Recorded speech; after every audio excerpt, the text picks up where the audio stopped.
मैं अंबर जैदी भारतीय मुसलमान और एक मुस्लिम महिला होते हुए ये बात कहना चाहती हूँ। सबसे पहले तो मैं यूनिफॉर्म सिविल कोड का समर्थन करती हूँ और मुझे लगता है इस देश के हर एक इंसान को यूनिफॉर्म सिविल कोड का समर्थन करना चाहिए, क्योंकि हमारे देश का संविधान सबसे पहले तो सबको समान अधिकार सुनिश्चित करता है।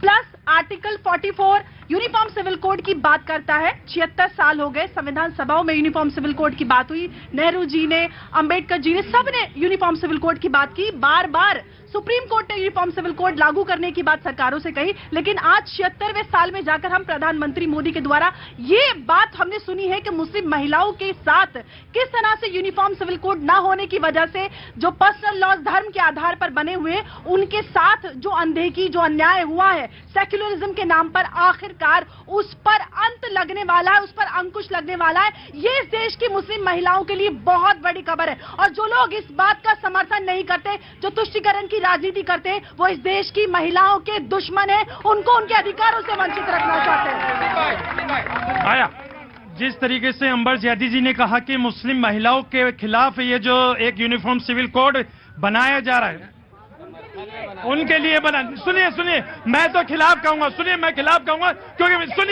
सुनिए बात पूरी कीजिए। अरे बात तो सुनेंगे आप अंबर जैदी। ये बताइए, महिलाओं का, मेरे इस्लाम के अंदर महिलाओं को पूरा सम्मान दिया जाता है, बराबर की बात करी जाती है।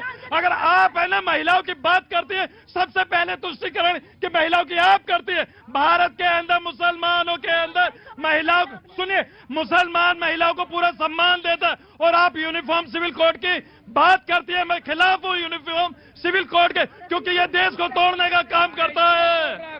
जी 30 सेकंड। सबसे पहली बात तो मैं यूनिफॉर्म सिविल कोड के विरोध में नहीं हूँ, मैंने सबसे पहले अपने समर्थन का ऐलान किया। दूसरी बात, मैं महिलाओं के तुष्टीकरण के लिए, महिलाओं के उत्थान के लिए काम करती हूँ। तीसरी बात, जो भाई साहब ने कहा कि मैं इसके विरोध में हूँ और ये समाज को तोड़ने का बात करेगा। अरे भाई, समानता कब से तोड़ने लगी? ये जो कह रहे हैं कि यूनिफॉर्म सिविल कोड की बात मुसलमानों को हरास करने के लिए,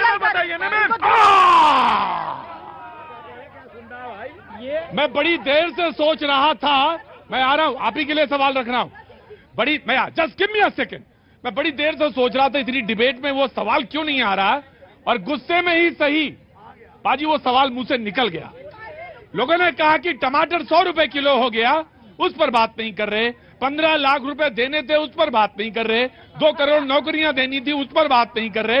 ये यूनिफॉर्म सिविल कोड पर क्यों बात में? Just give me a second. गुस्से में पूछा, सवाल सर सुन लीजिए। अरे आपको बोलना, पहले बोलना क्या है ये तो सुन लीजिए। इन्होंने कहा कि यूनिफॉर्म सिविल कोड आ जाएगा तो ऐसा कौन सा फायदा हो जाएगा। और मैं एक सवाल आपके सामने रखता हूं कि आखिर कानून अगर है और संविधान सभा में अगर उसके बारे में कहा गया है तो लागू क्यों न किया जाए, यह भी सवाल है, उसी के साथ जुड़ा है। और अगर नहीं है तो वंस फॉर ऑल उसको खत्म किया जाना चाहिए। Just give me a second, पहले मैं इधर बात करूं। क्या जी, कहां से आना हुआ आपका? सीतामढ़ी बिहार से। सीतामढ़ी बिहार से जी। वो पुलिया बन गई आपकी? जी बन गई। पुलिया बन गई। तो सीतामढ़ी पहुंचने से पहले वो एक पुलिया खराब थी, पर पता नहीं, मुझे मालूम कि बन गई। पिताजी हैं आप, तो कैसे यहाँ पे दिल्ली में कैसे? दिल्ली में मैं यहाँ जॉब करती हूँ, पिताजी लोग घूमने आए हैं। बहुत अच्छी बात है, घुमा दिया आपने इनको? फिलहाल घुमा रहे। एक आपका शो बचा था। बस वो बहुत बढ़िया है। अच्छा, आपने लाल किला देख लिया, कुतुब मीनार देख लिया, भैया जी का शो, दिल्ली घूम लिया आपने पूरा। 19 में आए थे, बहुत अच्छी बात है। अब मैं थोड़ा बूढ़ा हो गया, पहले 19 में थोड़ा ठीक था मैं। जी बहरहाल, कोई सवाल, कोई बात? मेरा काम क्या करती हैं आप? मैं फिटनेस ट्रेनर हूँ। फिटनेस ट्रेनर है, बहुत अच्छी बात। वाह, पहले तो इनके लिए क्लैप बजाइए। मैं आपको किसी दिन अपने पैनल पे बुलाना चाहता हूं, जरूर आइए। आप दिल्ली में हैं तो जरूर आइए। फिटनेस पे पूरी बात होनी चाहिए। मुझे लगता है कि दुनिया में सबसे ज्यादा जरूरी चीज इस वक्त यही है।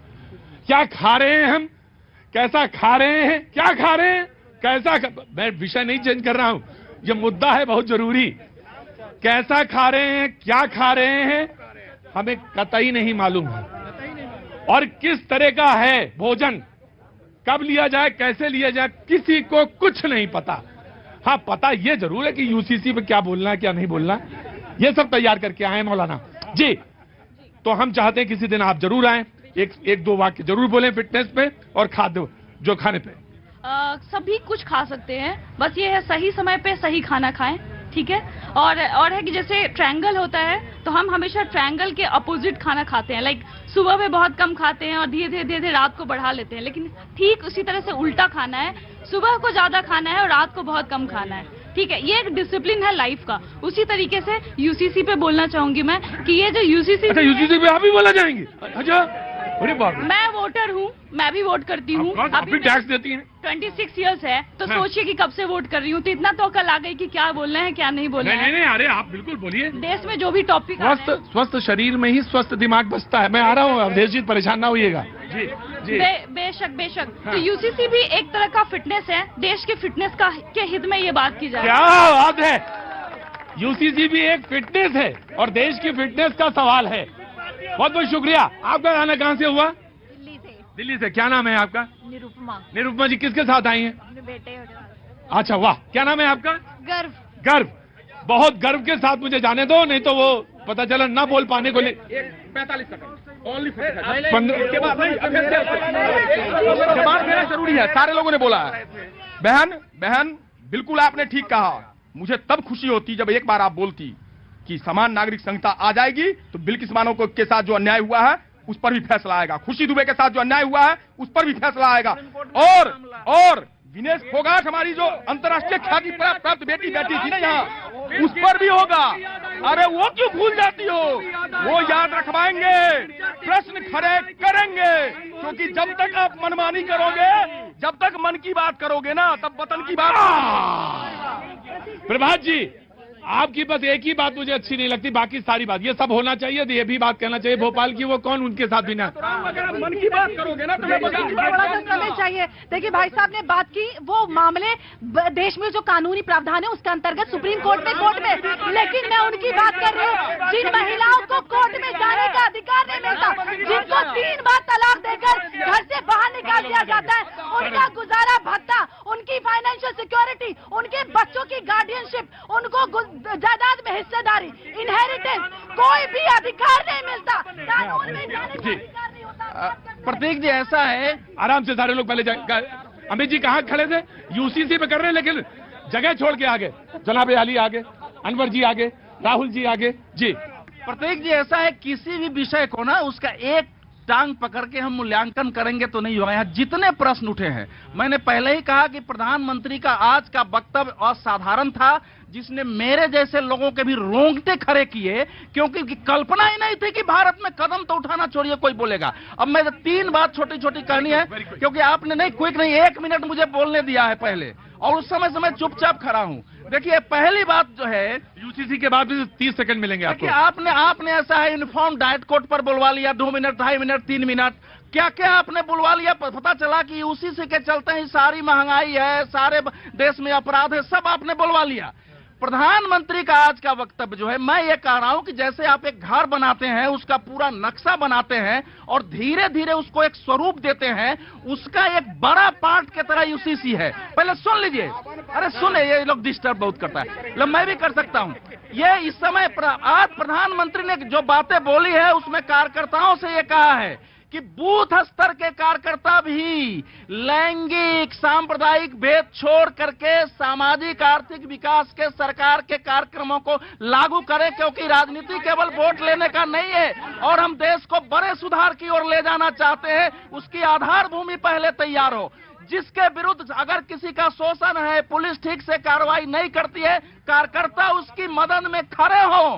फिर आगे आ रहा हूं। नहीं भैया जवाब देना पड़ेगा पहलवानों को सिर्फ। प्रतीक जी देखिए, माननीय प्रधानमंत्री जब भी वक्तव्य देते हैं उस समय लगता है कि चीजें बड़ी संपूर्णता में होंगी। जीएसटी में यही लग रहा था, लेकिन जब जीएसटी लागू किया गया उसमें 1000 से ज्यादा संशोधन करने पड़ गए। एक देश एक कानून, सुनने में एक देश एक संशोधन। देखिए संशोधन जो है वो हमारी ताकत है। ताकत देखिए, उस मामले में आप अगर पहले से देखिए, आपको समुचित परिस्थिति चुनना चाहिए और सही प्लानिंग। जो उस पत्रकार महोदय ने, छोटी नन्ही पत्रकार ने पूछा था, युवा पत्रकार ने, वो बड़े गंभीर मामले थे। आप अगर चुनावी राजनीतिक रोटी सेकने के लिए आनंद फानन में अगर इस तरह का कदम उठाने जा रहे हैं, इसका लाभ नहीं होगा, इसका नुकसान होगा, क्योंकि विविधता में। भाई इन्होंने कहा कि जीएसटी पे इतने बार संशोधन किए। मैं पूछता हूं, संविधान में कितने बार कांग्रेस ने संशोधन की थी? जरा जवाब दें। मैं ये भी पूछना चाहता हूं तमाम जितने सारे डेमोक्रेटिक देश हैं, सारे डेमोक्रेटिक देश में एक कानून है। जरा बता दीजिए कि कौन सा डेमोक्रेटिक